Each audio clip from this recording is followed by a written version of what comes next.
잠언 7장 1절부터 9절까지 말씀 교독하겠습니다. 제가 먼저 1절을 읽겠습니다. 내 아들아, 내 말을 지키며 내 계명을 간직하라. 내 계명을 지켜 살며 내 법을 내 눈동자처럼 지키라. 이것을 내 손가락에 매며 이것을 내 마음판에 새기라.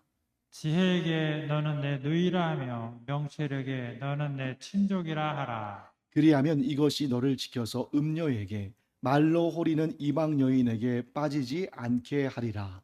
내가 내 집 들창으로 살창으로 내보다가 7절 함께 읽겠습니다. 어리석은 자 중에 젊은이 가운데 한 지혜 없는 자를 보았노라. 아멘. 여기까지 먼저 본 다음에요.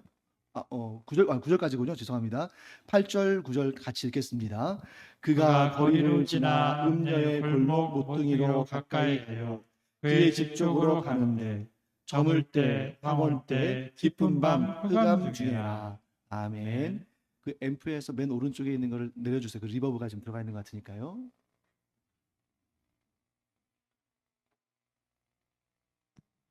하나 둘 하나 둘.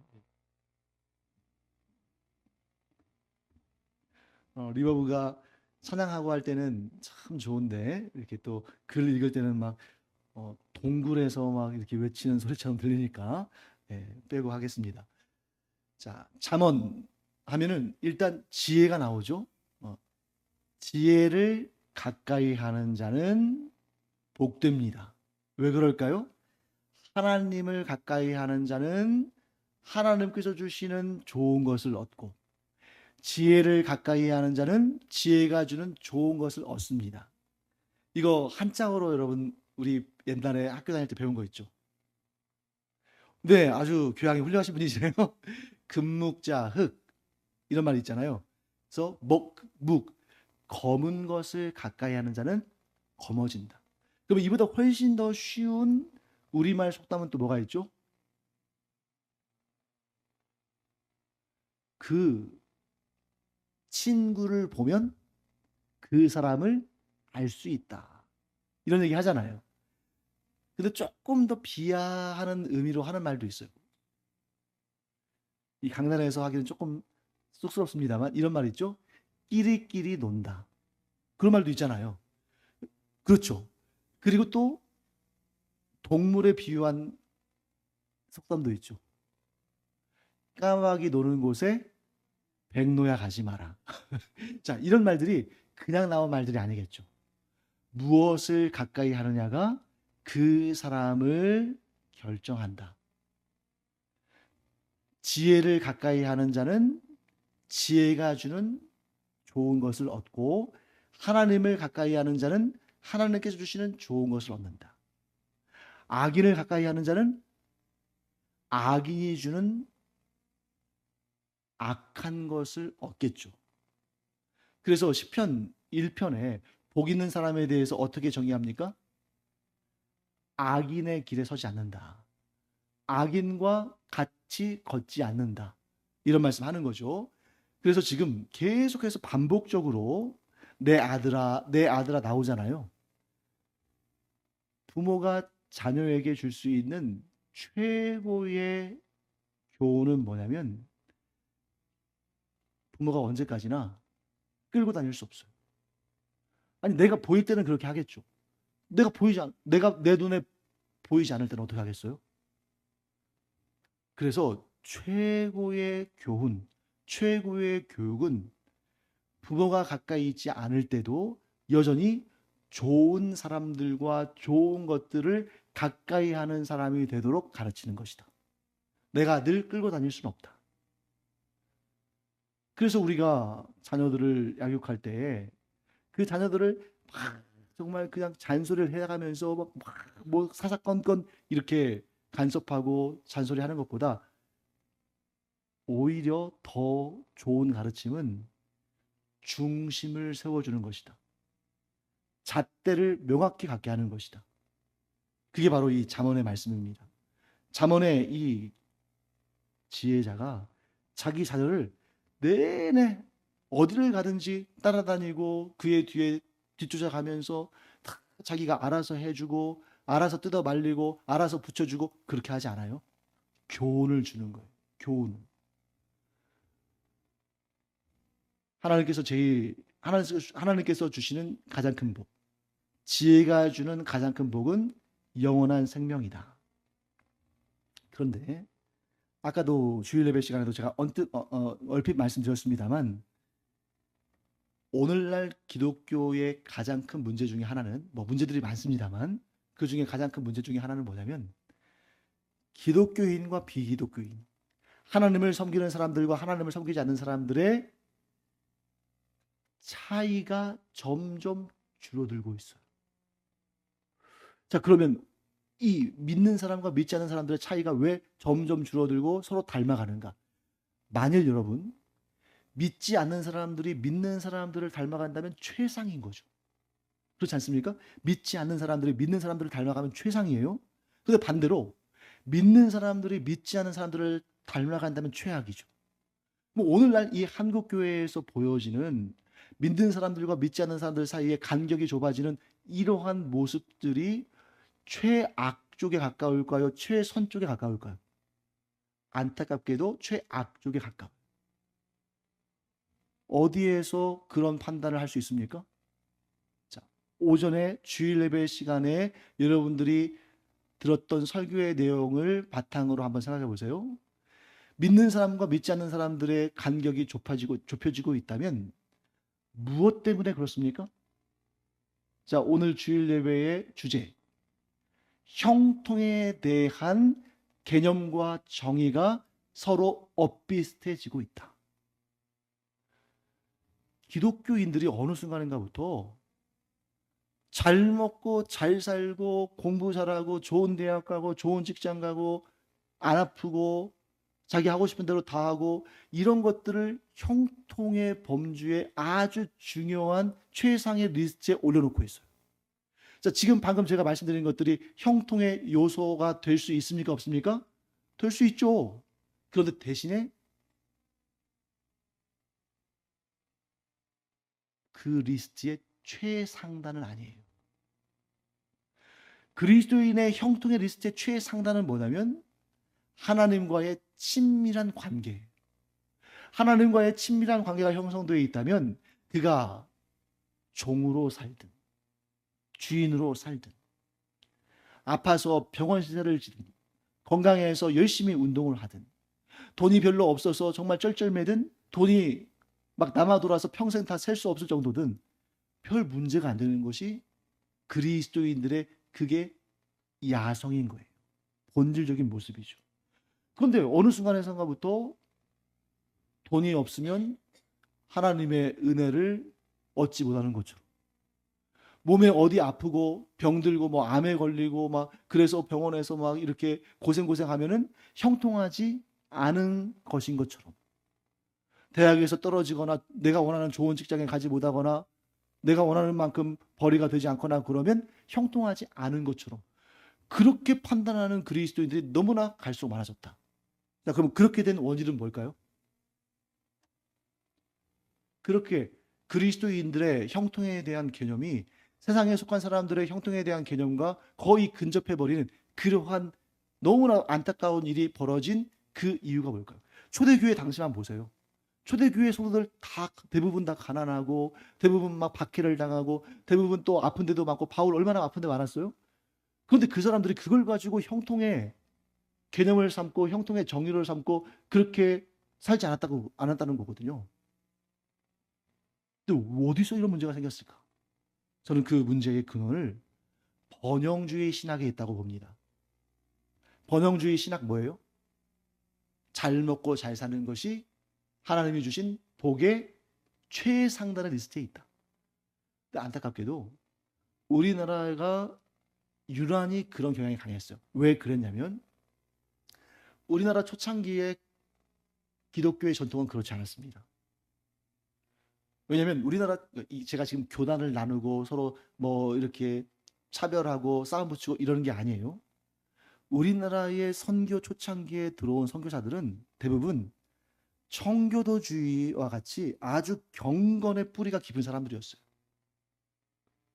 복음 중심적이고 말씀 중심적이고. 그런데 어느 순간인가부터 기복주의, 번영주의가 들어왔는데 어떤 교단이라고 제가 직접적으로 말씀드리진 않겠어요. 분란이 생길 수 있으니까. 그런데 거기서는 하나님의 복을 받았다면 현상으로 드러나야 한다고 생각했어요. 예를 들면 방언을 해야 한다든지 신유의 은사를 체험해야 한다든지 그리고 돈을 많이 벌어야 되고 좋은 학교에 가야 되고 이런 것들을 하나님의 은총의 직접적인 표상으로 여기기 시작했어요. 그러니까 자연스럽게 어떻게 발전할까요? 교회에서 기도하는 것이 전부 뭐예요? 잘 먹고 잘 살고 돈 많이 벌고 높은 자리에 올라가고 그런 것들. 자, 그게 여러분 오늘날 어떻게 이어지는 줄 아세요? 그것이 정치권에 줄을 대는 걸로 이어져요. 이거죠. 교회가 사회적으로 발언권도 있고 영향력도 있고 그래서 높은 자리에 있는 사람들하고 잘 소통도 하고 교제도 하고 그래서 교회가 무슨 뭐 예를 들어서 어떤 사업을 할 때에 그 공권력에 도움이 필요하다 그러면 막 가서 부탁하고 부탁 들어주면 또 그만큼 가서 도와주고 초대교회가 여러분 공권력에 기대 가지고 교회의 성장을 꿈꿨습니까? 아니잖아요. 초대교회는 로마 황제 위에 있었어요. 로마 황제와 총독들의 도움을 받아서 교세를 키우려고 한 것이 아니라 우리는 그들보다 차원이 높다. 그렇다고 해서 초대교회 공동체가 이러한 권세자들, 공권력 무시한 게 아니라 그것도 지켜라.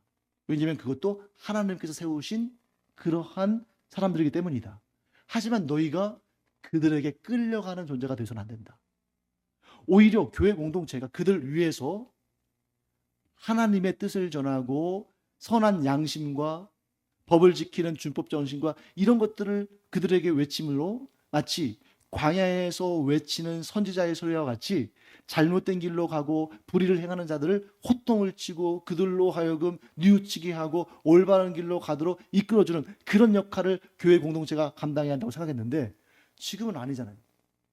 어떻게든지 간에 권력에 아부해가지고 거기에서 좋은 거 뜯어먹으려고 그러고 높은 사람들 또 이렇게 커넥션 만들고 로비해가지고 뭔가 이 이름 내려고 그러고 너무 안타까운 일이죠. 이 모든 것이 번영신앙, 잘 먹고 잘 사는 것이 하나님께 복받았다는 증거다. 아니요. 그런 걸로 따지면 예수님은 얼마나 복 없는 분이에요. 사도 바울은 얼마나 복 없는 사람입니까? 왜? 평생을 고난받고 부족함과 병들고 괴롭고 감옥에 갇히고 그렇게 일생을 살았는데 얼마나 복 없는 사람이에요. 그래서 여러분 지금도 우리나라에서 한참 유행했던 그 번영신학이 지금 남미에서 아프리카에서 막 유행하고 있는데 너무 안타까운 거죠. 근데 사람들이 이런 뭐 통일교랄지 뭐 이런 데 보면 그 막 이단이다 사입이다 명확히 아는데 이런 번영주의 신학은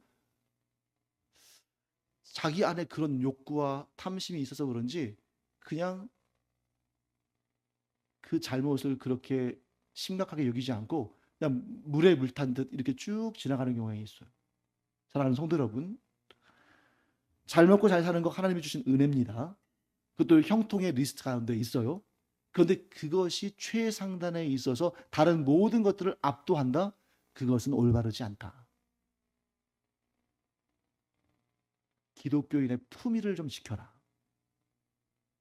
기독교인이 어떤 문제가 발생했는데 하나님께 그 문제를 들고 나가서 정말 힘써서 기도하고 금식도 하고 하나님께 모든 것을 맡겨드리고 그렇게 하지 않고 정치인 찾아가고 기업인 찾아가고 막 그러면서 어떻게든지 간에 줄을 연결해 가지고 거기에서 도움 얻으려고 하는 거. 근데 여러분 사탄의 시험이 그 가운데 있는 거예요.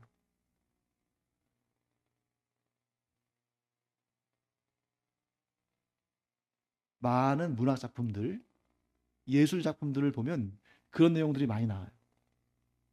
그래서 사탄에게 영혼을 팔아넘긴 사람.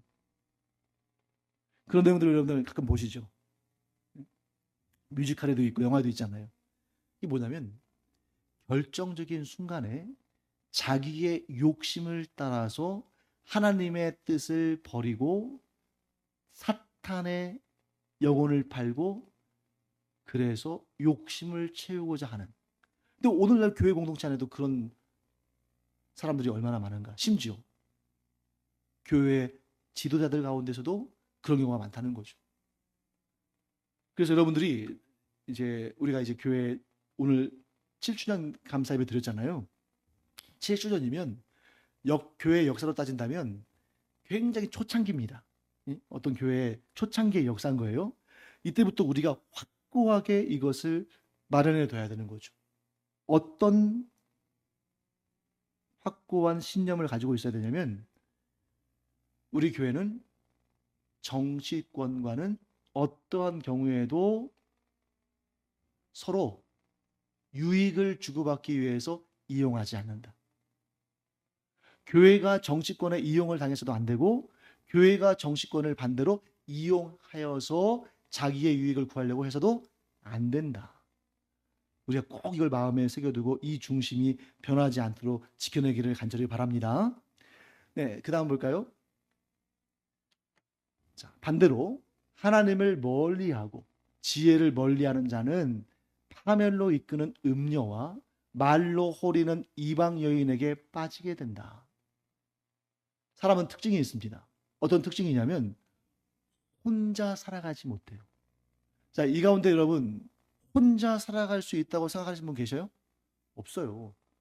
그거가 그 혼자 살아가는 게 가장 힘든 거죠. 그러니까 여기서 혼자라는 것은 뭐 결혼 안 하고 혼자 살아간다 이런 개념이 아니라 다른 사람들과의 관계가 전혀 없이 홀로 살아갈 수는 없다. 왜? 사람은 기본적으로 관계의 존재니까.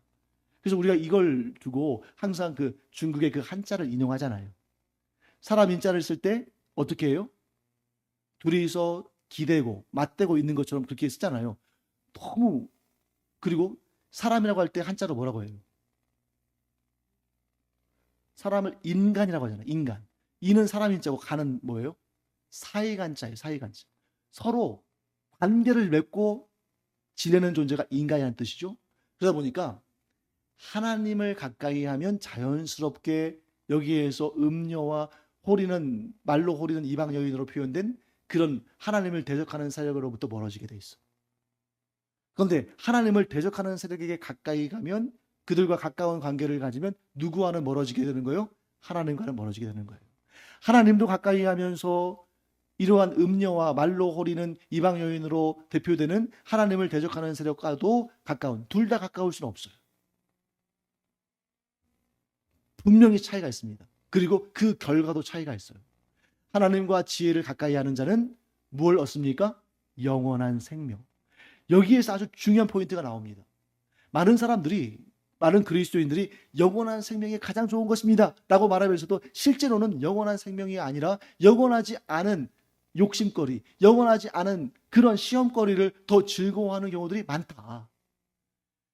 언젠가는 썩어지고 없어지는 거, 우리 이런 거 즐거워해서는 됩니까? 안 됩니까? 여러분 조심해서 대답하셔야 돼요. 언젠가는 썩어지고 없어지는 것들, 뭐 예를 들면 돈이나 취미나 뭐 집이나 뭐 이런 것들, 우리 이런 것들 즐거워하면 돼요, 안 돼요? 되죠. 왜? 하나님이 주신 선물이잖아요. 그런데 그거를 어떻게 하면 안 된다? 하나님의 자리에 올려둬서는 안 된다. 그런 것들은 언제든지 썼다가 쓰지 않았다가 있다가 없다가 유용하다가 유용하지 않다가 그때그때 상황에 따라서 적절하게 활용하는 것들이지, 이런 것들이 우리의 섬김의 대상이 돼서는 안 된다. 그러면 어떤 대상이 나의 섬김의 대상인지 아니면 도구로 사용하는 대상인지 어떻게 구분할 수 있을까요? 섬김의 대상은 그것 없으면 못 살겠다는 거예요. 도구는 그것 없어도 대체할 수 있어요. 자, 나 돈 없으면 못 살아. 이렇게 말하는 사람들 있습니까? 없습니까? 있죠. 아니, 심지어 그렇게 말 안 해도 그렇게 생각하고 살아가는 사람들 많아요. 그런데 진정한 믿음의 사람이라면 돈 있으면 좋아. 그걸 가지고 내가 할 수 있는 일들이 많아. 주의 일도 더 풍성히 감당할 수 있어. 그러나 돈이 없다고 해서 내가 못 사는 거 아니야. 건강한 게 좋지. 그런데 건강하지 못하다고 해서 내가 하나님의 일꾼으로서 내 역할을 못하는 건 아니야. 그래서 여러분, 우리가 하나님 아닌 다른 것을 하나님으로 삼고 살아간다는 것은 뭐냐면 그거 없이는 못 살겠다고 생각하는 겁니다. 근데 우리는 그런 사람들이 아니에요. 우리는 하나님 없이는 못 사는 사람들이고, 그 외에 하나님 외에 나머지 것들은 있으면 좋지만 없어도 괜찮아. 없으면 또 없는 대로 다른 것을 통해서 하나님께서 맡기신 사명 감당하면 돼. 그런 마음을 가져야 된다는 건데, 근데 너무 이제 우리 그리스도인들이 심약해졌어요. 돈 없으면 어떡해? 어디 아프면 어떡해? 좋은 학교 못 나오면 어떡해? 직장 잃으면 어떡해? 마치 뭐가 같냐면 동물원에 있는 야성을 잃어버린 사자나 호랑이랑 비슷해요. 그 동물원에 있는 사자나 호랑이 방사해주면 산속에서 혹은 뭐 이런 사바나나 이런 데서 잘 살까요? 쉽지 않을걸요. 좀 그나마 일찍 풀어주면 괜찮은데 평생을 동물원에서 산 그런 짐승들은 그런 야생에서 적응하기 힘들 거예요. 근데 오늘날 그리스도인들이 하나님의 은혜 가운데 이런 것들을 누리며 살면서 그런 것들을 하나님보다 더 귀히 여기고 그런 것들을 하나님처럼 여기다 보니까 어떻게 됐어요? 그런 것 없으면 죽을 것처럼. 그렇게 섬기며 살다가 결국에는 신앙의 야성을 다 잃어버리고 세상 사람들과 별반 차를 다를 바 없는 그런 인생을 살겠죠. 그런데 우리 믿음의 선배들 보세요. 에스더 뭐라고 고백했습니까? 죽으면 죽으리라. 하나님께서 죽으라 하시면 죽으면 된다. 얼마나 담대해요. 느헤미야 왕 앞에 설 때 왕 말 한마디면 자기 죽을 수도 있잖아요. 그때 어떻게 합니까? 화살기도. 눈도 안 감았어요. 그 말 왕 앞에서 대답하기 그 직전에 그 뭐 한 1, 2초나 됐을까요? 그 짧은 순간 하나님을 온전히 신뢰하고 의지하는 그 믿음의 기도한 다음에 입을 열었어요. 오늘날 그리스도인이 그 신앙의 야성을 되찾아야 한다 하는 것을 우리가 늘 기억하기 바랍니다. 자, 문제는 하나님도 지혜도 또 그 반대편에 있는 음녀와 이방 여인으로 묘사되는 사탄의 유혹도 결코 사람을 억지로 끌고 가지는 않는다는 거예요. 그러니까 우리 그리스도인들의 어떤 그 사고 중에 가장 왜곡된 것 하나를 말씀드리겠습니다. 자, 우리 그리스도인들의 사고체계 가운데 가장 왜곡되게 자리 잡고 있는 게 뭘까요? 하나님에 대한 개념일까요? 아니에요. 사탄에 대한 개념이에요. 자, 여러분 보통 생각하면 사탄 어떻게 생각합니까? 무슨 막 괴물처럼 막 이렇게 묘사하잖아요. 그리고 막 이 그리스도인들을 막 잡아채가지고 막 불구덩이에 집어 던지고 막 괴롭히고 막 협박하고 고문하고 이런 존재로 생각하잖아요. 사탄에 대해서 정말 잘못 묘사한 거예요. 사탄은 결코 사람을 억지로 끌고 가지 않는다. 그러니까 여러분 어제 무슨 그 사건 하나 있었잖아요. 뭐 20대 청년 3명인가 차 타고 가면서 어떤 초등학교 근처에서 아이들한테 너희들 집에다 데려다 줄게 하면서 이렇게 유기할 뻔했다가 실패했는데 이제 경찰에 잡힌 다음에는 그냥 장난삼아 했다. 뉴스 안 보세요? 예. 유괴는 뭡니까? 여러분 유괴가 뭐예요? 그 당사자의 의견과는 관계없이 강압적으로 끌고 가는 거죠. 사탄은 결코 그렇게 강압적으로 끌고 가지 않아요. 어떻게 합니까? 유혹거리를 던져놓은 다음에 그가 스스로 그 미끼를 물고 따라오기를 자기의 발걸음으로 따라오기를 원하는 거예요. 그게 사탄의 방식이에요. 그런데 우리가 생각하는 사탄은 어때요? 보통 생각하는 사탄은 우리 의사와는 전혀 관계없이 우리는 저항하고 싫다고 했는데 막 억지로 끌고 가는 그러한 존재로 많이들 묘사하잖아요. 결코 그렇지 않다. 하나님도 사탄도 결코 사람을 억지로 끌고 가지 않는다. 결국은 사람이 자기의 욕심에 끌려. 자, 그렇다고 해서 제가 사탄을 의롭다고 하거나 사탄이 무죄하다고 하거나 사탄이 불쌍하다고 하거나 그렇게 사탄 편드는 거 아닙니다. 사탄은 분명히 악이에요. 왜? 그 열매가 영원한 사망으로 끌고 가는 최악의 열매니까. 사탄은 분명히 잘못됐고 분명히 나쁘고 하나님의 심판을 받고 영원한 멸망 당할 겁니다. 그런데 사탄에게만 책임을 전가할 수는 없다. 쉬운 속담으로 무슨 말이 있습니까? 손바닥도 마주쳐야 소리가 나는 거죠. 사람의 그 탐심에 끌려서 사탄의 미끼를 물었기 때문에 그 길로 가는 거예요. 근데 사람은 자, 보통 이런 범죄자들이 경찰에 잡혀간 다음에 뭐 경찰이나 검찰이나 조사받을 때 전부 뭐라고 합니까? 나는 안 그러려고 그랬는데 하면서 자기를 보호하잖아요. 그런데 자기가 안 그러려고 했다는 것은 자기를 보호하기 위한 거짓말일 뿐 자기 욕심에 끌려 그 일을 시작한 거죠. 사탄은 뭐 했을 뿐이에요? 그 올무를, 그 함정을 보기도 좋고 보암직도 하고 먹음직도 하게 제시했을 뿐이죠. 결국 사탄도 그 욕심에 끌려 사탄의 미끼를 문 자도 다 하나님의 뜻 어긴 것입니다. 하나님의 뜻은 무엇입니까? 생명의 말씀, 생명의 열매, 생명의 열매를 주시는 하나님의 뜻을 따르도록 하신 것이 하나님의 뜻이죠.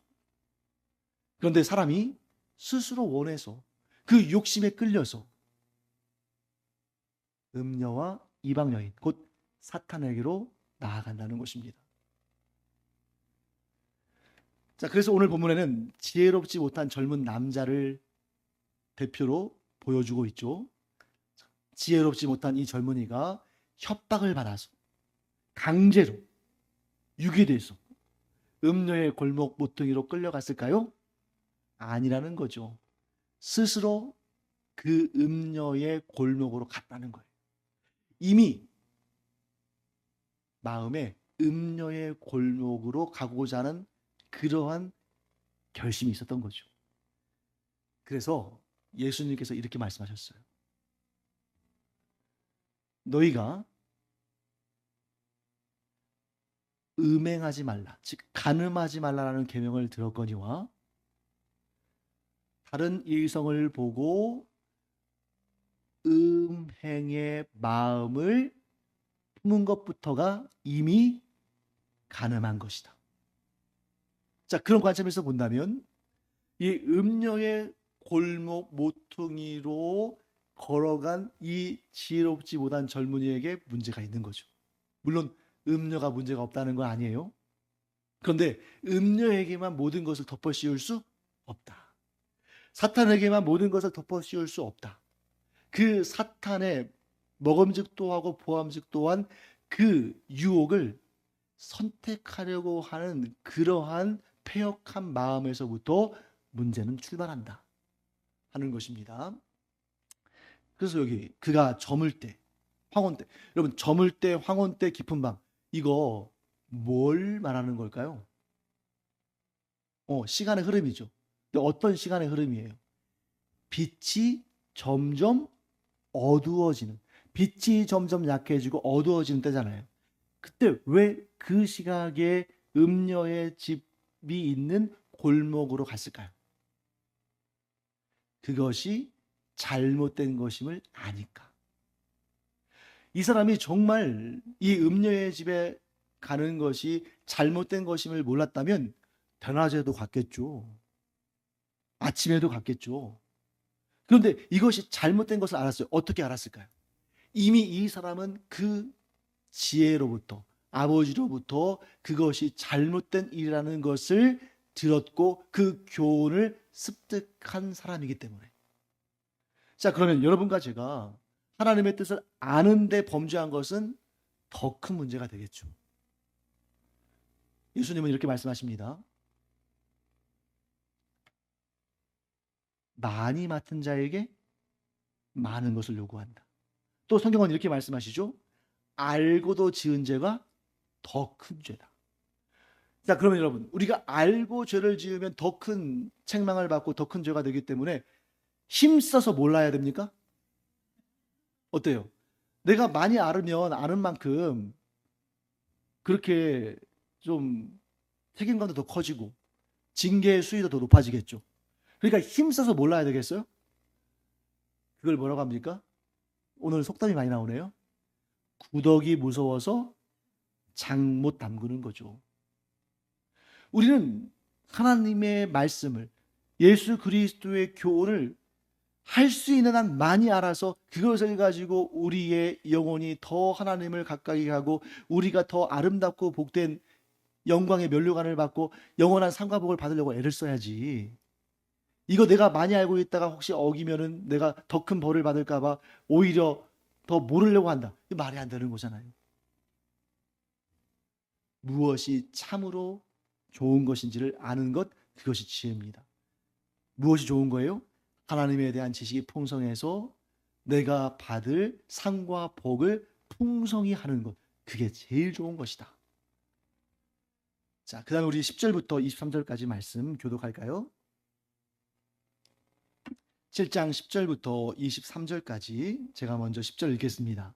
그때에 기생의 옷을 입은 간교한 여인이 그를 맞으니 이 여인은 떠들며 완악하며 그의 발이 집에 머물지 아니하여 어떤 때에는 거리, 어떤 때에는 광장, 또 모퉁이마다 서서 사람을 기다리는 자라. 그 여인이 그를 붙잡고 그에게 입맞추며 부끄러움을 모르는 얼굴로 그에게 말하되 내가 화목제를 드려 서원한 것을 오늘 갚았노라. 이러므로 내가 너를 맞으려고 나와 내 얼굴을 찾아다 너를 만났도다. 내 침상에는 요와 애굽의 문이 있는 이불을 폈고 모략과 침향과 계피를 뿌렸노라. 오라 우리가 아침까지 흡족하게 서로 사랑하며 사랑함으로 희락하자. 남편은 집을 떠나 먼 길을 갔는데 은 주머니를 가졌은즉 보름날에나 집에 돌아오리라 하여 여러 가지 고운 말로 유혹하며 입술에 호리는 말로 꿰물어 22절과 23절 함께 읽겠습니다. 젊은이가 젊은이가 곧 그를 따랐으니 소가 도수장으로 가는 것 같고 미련한 자가 벌을 받으려고 쇠사슬에 매이러 가는 것과 같도다. 필경은 화살이 그 간을 뚫게 되리라. 새가 빨리 그물로 들어가되 그의 생명을 잃어버릴 줄을 알지 못함과 같으니라. 아멘. 구체적으로 묘사를 했죠. 그 음녀가 그 기생의 옷을 입은 강교한 여인이. 자, 여성분들 이런 내용들 보면서 너무 언짢아하지 마세요. 여기에서 말하는 것은 뭐냐면 유혹하는 사탄의 세력, 하나님을 대적하는 세력의 유혹거리를 말하는 것이지, 만일 남자가 여자보다 더 예쁘고 고왔다면 남자를 썼을 거예요. 왜? 더 보암직도한 그런 모습들을 묘사하는 그런 내용입니다. 지혜 없는 자가 옳지 않은 줄을 알면서도 음녀의 집으로 향했다. 말씀드렸죠? 그런데 이미 음녀는 거리에 나와서 자신을 찾아오는 사람들을 기다리고 있었어요. 근데 여러분, 제가 이 말씀을 딱 듣고 이제 여러분들에게 말씀을 드리고자 하는 순간 딱 어떤 장면이 떠올랐냐면, 여러분과 제가 비슷한 장면이 떠올랐는지 한번 봐야겠네요. 여러분, 음녀가, 이 지혜 없는 자가 음녀의 집을 찾아서 어슬렁거릴 때에 이미 거리에 나와서 자신을 찾는 사람들, 자신을 찾아오는 사람들을 기다리고 있는 이 모습, 비슷한 모습이 성경에 나와 있지 않나요? 소돔과 고모라. 네, 그것도 있죠. 또 저는 아이러니하게도 어떤 모습이 떠오르냐면, 집을 나간 탕자를 길거리까지 나와서 맞이하고 기다리다가 맞이하는 아버지의 모습. 자, 지금 여기에 이 잠언 7장에 나오는 음녀는 자기를 찾아오는 사람이 누군가, 그것을 그런 사람들을 빨리 맞이하려고 길거리에 나가서 막 사람들을 찾잖아요. 반대로 집을 나간 탕자를 기다리던 아버지도 그 탕자가 오는 것을 멀발치에서 보면서 막 달려나가가지고 그 아들이 돌아오니까 그 목을 껴안고 입을 맞추고 막 좋아했잖아요. 그리고 집에 데리고 들어가서 잔치를 벌였잖아요. 겉모습 똑같지 않습니까? 똑같아요. 그런데 그 중심에 뭐가 있냐에 따라서 하늘과 땅 차이가 됐죠. 그 탕자의 아버지는 항상 뭐를 마음속에 그리고 꿈꾸고 소망했습니까? 아들이 회개하고 돌아와서 아버지와의 관계를 회복하기를 간절히 사모했잖아요. 그랬더니 죄를 지었던 왜 아버지의 그 분깃을 받아다가 다 탕진하고 그렇게 했습니까? 그런데 그가 돌아올 때 그를 반갑게 맞이합니다. 그런데 이 여인, 이 음녀는 어떻습니까? 한 사람의 인생을 망쳐놓는 일이 즐거운 거죠. 왜? 자기 같은 사람들이 늘어나길 바라는 거예요. 악에 물든 사람들이 많아지기를 원하는 것입니다. 하나님은 어떤 분입니까? 악에 물든 세상 가운데에서 돌이켜 하나님께로 돌아오는 자가 많아지기를 원하시잖아요. 둘 다 똑같이 버선발로 나가서 기다리는 거예요. 그런데 어떤 목적이냐에 따라서 이렇게 달라진다. 그래서 우리가 세상 살아갈 때 누군가를 좋게 해줄 마음으로 살아가잖아요. 누군가에게 선을 베풀고 누군가를 옳은 길로 인도하고 누군가에게 좋은 것을 주고자 하는 마음으로 마음이 설레고 그런 일을 하는데 즐겁고 하다면 그는 하나님의 마음을 닮은 사람, 곧 하나님의 아름답고 복된 것들을 상속받을 사람. 그런데 그 마음이 어그러져 가지고 누군가를 막 파멸시키고 곤란하게 하고 실패하게 만들고 그것을 보면서 즐거워하고 약간 사이코패스 같은 그런 마음을 가진 사람은 사탄의 마음을 가진 사람. 사탄이 멸망당할 때 함께 멸망당할 사람. 어느 쪽에 서겠습니까? 우리 당연히 하나님 닮은 사람 되어야 되지 않겠어요? 하나님의 마음을 닮은 사람은 하나님의 나라에 들어가고 사탄의 마음을 닮은 사람은 사탄이 멸망당할 때 영원한 멸망을 함께 맞는 것입니다. 이 길이 우리 눈앞에 있어요. 그래서 여러분, 우리가 구원을 얻기 위해서 선을 행하는 것이 아니라 구원은 오직 우리 주 예수 그리스도를 믿음으로 말미암아 얻는 것이고 하나님을 닮아가는 자가 되기를 소원해서 선을 행하는 우리가 되기를 간절히 축원합니다. 그때 이 지혜 없는 여인이 그 남자 이 음란한 여인이 이 음녀가 지혜 없는 남자를 데려다가 정신을 차릴 틈도 없이 막 그를 붙잡고 입 맞추고 부끄러움도 없이 유혹합니다. 자기 사람 만들려고 하는 거죠. 음녀가 이렇게 말합니다. 내가 화목제를 드려 서원한 것을 오늘 갚았더라. 그래서 내가 너를 만났도다. 14절 15절 말씀 보세요. 내가 화목제를 드려 서원한 것을 오늘 갚았노라.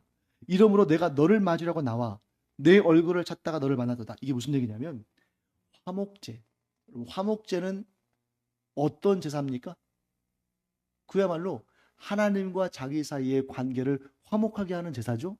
그런데 보통 화목제는 언제 드리냐면 나실인의 서원과 관련되어 있어요. 나실인의 서원. 내가 하나님 앞에 거룩한 자로 내 자신을 하나님께 드려야겠다. 그러면 어떻게 하냐면 보통 화목제로 드릴 것을 서원을 해요. 보통은 한 달입니다. 한 달 동안 나실인의 그런 삶을 살면서 내가 하나님께 이 나실인의 소원을 다 갚을 때에 이런 제물을 드리겠습니다. 그리고 그 한 달 동안의 이 기간은 굉장히 터프해요. 예를 들면 죽은 곤충이라도 몸에나 아니 심지어 옷깃에 닿아서도 안 돼요. 그럼 어떻게 하느냐? 여러분 나실인 서원하는 동안에는 머리 깎으면 안 되는 거 아시죠? 삼손이 그랬잖아요. 그런데 죽은 시체는 물론이거니와 짐승이나 곤충의 죽은 사체라도 옷깃에라도 닿으면 그 머리를 밀고 다시 처음부터 시작해야 돼요. 근데 이 여인이 그렇게 해서 하나님께 서원한 다음에 그게 무엇을 위한 서원인지 모르겠지만 그걸 다 마쳤어요. 그래서 이 서원을 잘 마쳤다는 것에 대해서 감사함으로 화목제를 드려서 서원한 것을 갚는 거예요. 자, 그러면 서원을 괜히 했을까요? 여러분, 취미로 서원하는 사람이 있겠어요? 뭔가 간절한 소원이 있으니까 서원하는 거 아닙니까? 마치 안나가 아들을 주시면 그를 하나님께 바치겠다고 서원한 것처럼. 그러니까 이 여인이 자기가 무엇을 위해서 서원했는지 말 안 해요. 근데 15절에 뭐라고 말합니까? 이러므로 내가 너를 맞으려고 나와 내 얼굴을 찾다가 너를 만났도다. 그러니까 이 여인의 소원은 뭐냐면 내가 이 기간을 지난 다음에 좋은 사람 만나게 해주세요. 사랑하는 사람 만나게 해주세요. 인연 만나게 해주세요. 이렇게 소원했는데 내가 그 소원 기간을 마치고 화목제를 드려서 그 모든 것을 갚은 다음에 나와서 보니까 너를 만났다. 그러니까 이게 뭐예요? 내 소원의 응답이 너다. 이거 사실일까요? 거짓말일까요? 거짓말이죠. 음녀가 무슨 하나님께 소원을 했겠어요. 그리고 이렇게 정말 소원의 결과로 이 사람 만났다면 이 사람과 결혼해서 평생 경건한 가정 이루고 살아야겠죠. 그런데 이 여인 보세요. 16절 말씀 보시면 내 침상에는 요와 까는 요와 애굽의 무늬 있는 이불 뭐예요? 수입 이불이에요. 그리고 막 몰약과 침향과 계피를 뿌렸느라 이거 뭡니까? 여러분 평생의 연인을 만나기를 원해서 서원하고 기도했는데 그 사람을 만나자마자 집으로 끌고 가요? 이상하지 않아요?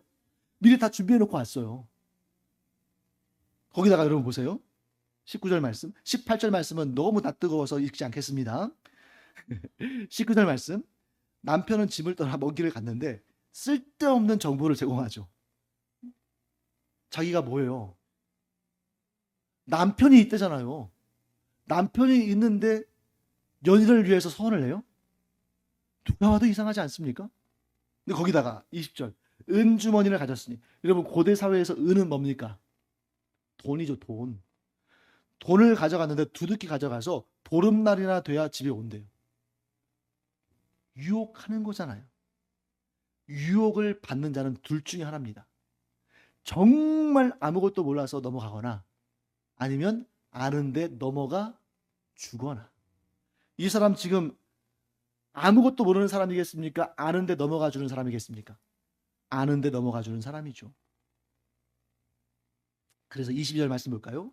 젊은이가 곧 그를 따랐으니 여기가 법이었어요. 안 따를 수도 있었거든요. 따랐어요. 따랐더니 뭐가 됐습니까? 소가 도수장으로, 즉 소가 도살장으로 끌려가는 것 같다. 여기부터는 이제 못 빠져나와. 이미 빠져나올 수 있는 기회는 있었어요. 그런데 빠져나오지 못하게 되니까 뭐가 된 거예요? 도살장으로 끌려가는 소처럼 됐다. 얼마나 안타까운 일이에요. 악한 사탄과 그 사탄에 속한 사람들의 공통적인 특징은 뭐냐면 자신들의 거짓말을 믿게 하기 위해서 하나님까지도 이용하고 경건한 척하는 거예요. 자, 자기 자신이 불의한 자인 것처럼 보이고 자기 자신이 거짓말하는 것이 들통이 나고 자기 자신이 얼마나 더럽고 추악한지를 드러내면 누가 속겠습니까? 경건한 척. 하나님을 잘 섬기는 것처럼 그렇게 한다는 것이죠. 그래서 여러분 너무나도 안타깝게도 오늘 이 잠언 7장의 내용이 우리에게 주는 핵심적인 메시지.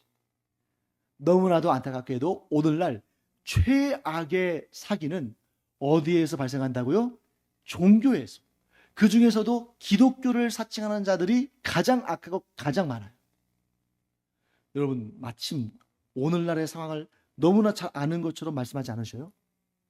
통일교니 신천지니 그 종교 세력이 얼마나 정치권과 결탁해서 정말 흉악한 일들을 하고 있는지 요즘 나오는 것들은 사실 빙산의 일각이겠죠. 그 속으로는 얼마나 더 깊이 들어가겠어요. 그러니까 통일교도 그렇고 신천지도 그렇고 이 많은 그런 사악한 집단들이 누구를 이용하고 있어요? 하나님을 이용하고 기독교의 이름을 이용해서 그러한 악한 일들을 벌이고 있다. 지금으로부터 거의 3000년 전에 쓰였던 잠언에서도 이 얘기를 하고 있는 거예요. 인류 역사 내내 그랬다는 거죠. 왜? 여러분 이 세상을 살아가는 사람들 중에 미련한 사람들이 얼마나 많은지 모릅니다. 자, 그러면 여러분들은 미련해요? 미련하지 않아요? 어떤 부분은 미련한 부분도 있고 어떤 부분은 미련하지 않은 부분도 있죠. 그런데 정말 최악의 미련함, 그 사탄과 마귀들의 수하에 있는 이단과 사이비의 그 교주들에게 절하는 사람들. 너무 어이가 없잖아요. 그런데 그게 사람의 마음대로 안 되는 거예요. 왜? 사탄이 항상 더 한 발짝 더 먼저 움직이고 한 길이 더 깊이 파거든요. 사람의 지혜로 감당할 수 없을 만큼. 자, 그런데 더 놀라운 사실. 이러한 상황이 있는데도 그게 진짜인 줄 안다는 거예요.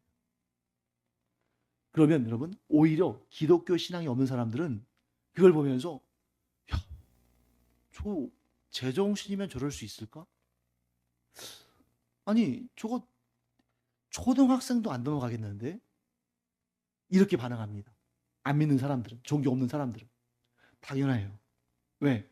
그들은 이 종교에 대해서 잘 알지 못하니까 거기에 그런 이단 사이비에 들어가 있는 분들이 이상하게 보여져요.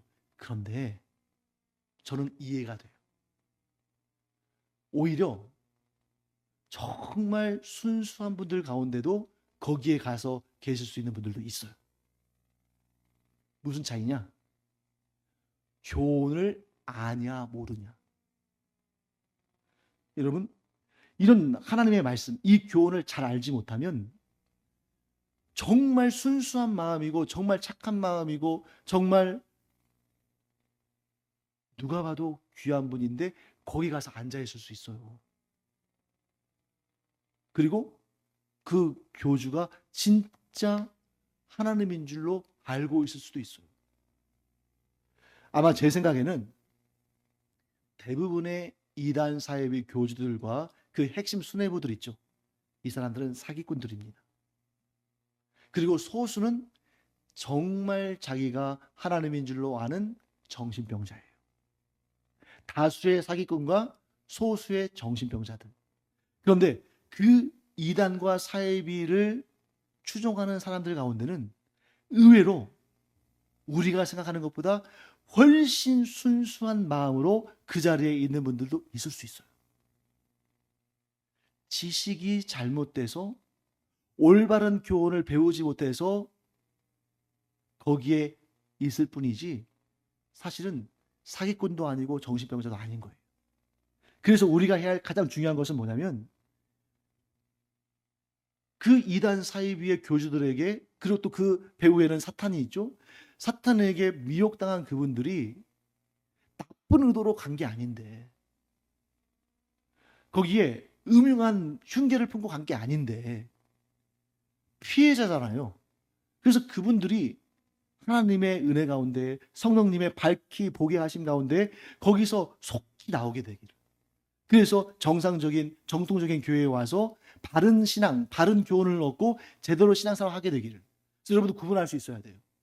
그 이단 사이비의 교주나 그 핵심적인 수뇌부들은 정말 문제가 많은 사람들이지만 미혹돼서 거기에 앉아있는 분들은 정말 불쌍한 분들이고 우리의 도움이 필요하고 우리가 기도해 줄 분들이다. 그래서 여러분 함부로 손가락 쓰라고 그러지 마세요. 그럴 분들은 아니에요. 오히려 우리가 그분들을 위해서 기도하고, 그분들이 바른 신앙과 바른 교훈만 받으면 누구보다도 더 잘 섬기고 아름답게 섬기고 충성을 다할 분들이거든요. 어차피 그분들 그 이단 사이비의 그 수뇌부 그런 교주들이 아닌 이상 그분들 우리 교회가 품어주고 올바르게 세워드려야 할 분들인 거예요. 그래서 미워하거나 그래서는 안 돼. 오히려 긍휼히 여기고 불쌍히 여기고 그분들을 위해서 기도해야 돼. 저는 지금도 기도하고 있어요. 왜? 그분들이 있어야 할 곳은 그곳이 아니라 여기거든요. 여기에 와서 있으면 누구보다도 더 충성을 하고 누구보다도 더 아름답게 신앙생활을 할 분들인데 실제로 한번 보세요, 여러분. 어떤 분들은 정통적인 교회를 다녀요. 얼마나 감사합니까? 그런데 신앙이 있는지 없는지 모르게 그냥 주일날만 와가지고 이렇게 예배드리고 가는데 그나마도 믿음이 있는지 없는지 모르는 그런 분들도 있잖아요. 근데 또 감사하죠. 왜? 그래도 어쨌든 간에 복음이 선포되는 곳에 있으니까. 그런데 이제 가끔씩 뭐 이런 데 방송에 나오는 거 보면은 정말 막 거기에 무릎 꿇고 앉아가지고 막 이렇게 그 예배드리고 찬송하고 하는 모습 보잖아요. 너무 아름다운 모습인 거예요. 뭐만 바뀌면 숭배의 대상만 바뀌면. 여러분, 사실 우리가 그분들이 하나님을 제대로 믿기 시작하면 그분들의 모습 우리가 배워야 돼. 우리가 너무 설렁설렁 하는 거 아닌가 하는 생각이 들 정도로. 그래서 우리가 그 사탄과 마귀들과 그 악한 자들, 고의적으로 사람들을 현혹하는 이런 음녀 같은 자들은 우리가 정말 아주 그들에 대해서는 아주 담대한 마음을 가지고 하나님 앞에 그들을 올려드리면서 하나님께서 그들을 징계하시고 그들을 통해서 하나님께서 또 이 많은 사람들이 지금 미혹된 사람들이 있을 텐데 그들 그렇게 못하도록 우리가 그렇게 기도해야 되겠지만, 거기에 알지 못하고 가서 미혹된 분들 불쌍히 여기면서 우리 교회처럼 이렇게 정통적인 신학을 가지고 신앙생활하는 이런 교회에 와서 참 바른 교훈을 얻고 신앙생활을 제대로 하게 되기를 꼭 기도하기 바랍니다. 선교지예요. 거기도 모르고 간 거잖아요. 미혹된 거잖아요. 자, 왜 이런 현상이 일어날까? 그 배후에 누가 있습니까? 사탄이 있기 때문이다. 그 정명석 가끔 요즘에 뭐 나오잖아요. 또 이번에 무슨 뭐 나는 신이다? 뭐 툰가 나왔다는 것 같은데 저는 그런 거 일부러 안 봅니다. 마음만 힘들어요. 내용은 다 아는데 뭐 이미. 그런데 그 정말 무식하고 말 한마디도 제대로 못하고 그런 사람인데 사람들이 막 따르잖아요. 그 사람 능력이 있어서 그런 거 아니에요. 그 배후에 누가 있는 거예요? 사탄이 있는 거죠. 우리는 그 배후를 볼 수 있어야 돼요. 사탄이 있습니다. 사탄의 목적은 단 하나. 하나님을 대적하는 것이고, 하나님을 대적하는 일에 있어서 자, 사탄의 목적은 하나님을 대적하고 하나님 마음을 고통스럽게 하는 거예요. 자, 하나님의 마음을 가장 고통스럽게 하는 게 뭐냐? 자, 아까 방금 전에도 그 유괴 사건에 대해서, 유괴가 불발된 사건에 대해서 잠깐 언급했잖아요. 부모가 가장 마음 아플 때가 언제겠어요? 자기 아프고 자기 힘들 때가 아니죠. 자식의 문제 아닙니까? 그러니까 하나님을 가장 고통스럽게 하는 방법은 하나님의 사람들을 괴롭히는 거고 하나님의 사람들을 하나님으로부터 뺏는 거예요. 사탄의 목적은 다 하나. 하나님을 대적하는 것이고 그 일을 이루는데 가장 중요한 타겟 뭡니까? 교회와 성도들이다. 그래서 교회 내에서 내분이 일어나게 만들고 교회 안에서 서로 싸우게 만들고 성도들이 막 그런 사탄의 미혹에 빠져가지고 세상으로 가거나 아니면 이단 사이비에 빠지거나, 이게 사탄의 가장 주된 전략이다 하는 것을 우리가 보게 되는 거죠. 사탄이 교회를 공격하고 교회의 지도자들을 흔들고 성도들을 미혹함으로써 사탄이 얻는 유익은 무엇인가? 교회의 지도자들과 성도들이 경건한 삶이 아니라 더럽고 추악한 악한 죄악된 삶을 살게 함으로써 교회가 능력을 잃어버리고 빛을 상실하고 소금의 맛을 잃어버리고 그 결과 결국 세상이 교회로부터 등을 돌리게 만드는 것이다. 사탄의 전략은 두 개예요. 중요한 전략. 첫째, 교회 안에 있는 성도를 빼내기. 두 번째는 뭘까요? 교회 밖에 있는 사람들이 교회로 못 들어가게 하기. 이 두 가지입니다. 그걸 사용하는데 제일 좋은 방법이 뭡니까? 교회의 지도자들과 성도들이 범죄하게 하고 타락하게 하는 것. 그러면 세상에 속한 사람들이 교회로 안 가거든요. 참 너무 안타까운 일입니다만 그게 사탄의 전략입니다. 자, 이제 마지막으로 우리 24절부터 27절까지 읽어볼까요? 자, 길지 않으니까 전체를 함께 읽겠습니다. 24절부터 27절까지. 이제 아들들아 내 말을 듣고 내 입의 말에 주의하라. 내 마음이 음녀의 길로 치우치지 말며 그 길에 미혹되지 말지어다. 대저 그가 많은 사람을 상하여 엎드러지게 하였나니 그에게 죽은 자가 허다하니라. 그의 집은 수월의 길이라 사망의 방으로 내려가느니라. 아멘. 마지막, 지혜로운 자의 특징은 아주 간단합니다. 하나님의 말씀, 곧 진정한 지혜의 말씀에 귀를 기울이고 자기의 마음을 지키는 거예요. 그 지혜를 향하도록 이끌어가는 것입니다. 사실 모든 그리스도인은 많고 적음의 차이만 있을 뿐, 모두 답을 가지고 있습니다. 문제는 단지 그 답대로 살지 않는 것뿐이에요. 우리가 답을 몰라서 문제가 있는 것이 아니라 답을 아는데 그 답대로 살지 않을 뿐이죠. 그래서 여기서 중요한 거 한 가지가 나타납니다. 뭐냐면 답대로 사는 것은 지식으로만 그쳐서는 안 되고 지식 위에 뭐가 있어야 돼요? 결단과 의지가 필요하다. 날마다 쓰러진다 할지라도 다시 일어서서. 여러분 옛날에 그런 영화들 있었잖아요. 마라톤 뛰는데 막 넘어졌는데 또 일어나서 뛰고 넘어졌는데 또 일어나서 뛰고 또 복싱 그 시합하는데 다운 당했는데 또 일어나서 하고 또 일어나서 하고 하잖아요. 그게 정확하게 보여줍니다. 우리가 신앙생활 하다가 넘어질 때도 많고 지칠 때도 많고 시험 나갈 때도 많고 하지만 그래도 끝끝내 다시 일어서서 끝끝내 의지를 가지고 끝까지 그 길을 가는 자가 곧 영원한 생명의 면류관을 얻는 참된 그리스도인이다. 넘어지지 않는 자가 참된 그리스도인이 아니라 다시 일어서서 끝까지 나아가는 자가 참된 그리스도인이다. 왜? 넘어지지 않는 자는 아무도 없으니까. 넘어지지 않을 줄로 아는 자는 없습니다. 없어야 돼요. 왜? 나는 넘어질 수 있다. 그래서 이런 말씀하시죠. 선줄로 아는 자는 넘어질까 주의하라. 왜? 반드시 넘어지거든. 그러나 중요한 건 뭡니까? 회복력이다. 넘어졌다가도 같이 여러분 공이 떨어지면 튕기니까 공이에요. 튕기지 않고 그냥 떨어진 그대로 있으면 그거 뭡니까? 호박이죠. 호박이에요. 아니면 썩은 감이거나. 공은 떨어지면 반드시 사람들이 뭘 기대해요? 튀어 올라올 것을 기대해요. 그래서 드리블을 치는 거죠. 진정한 그리스도인은 회복력이 있는 그리스도인이다.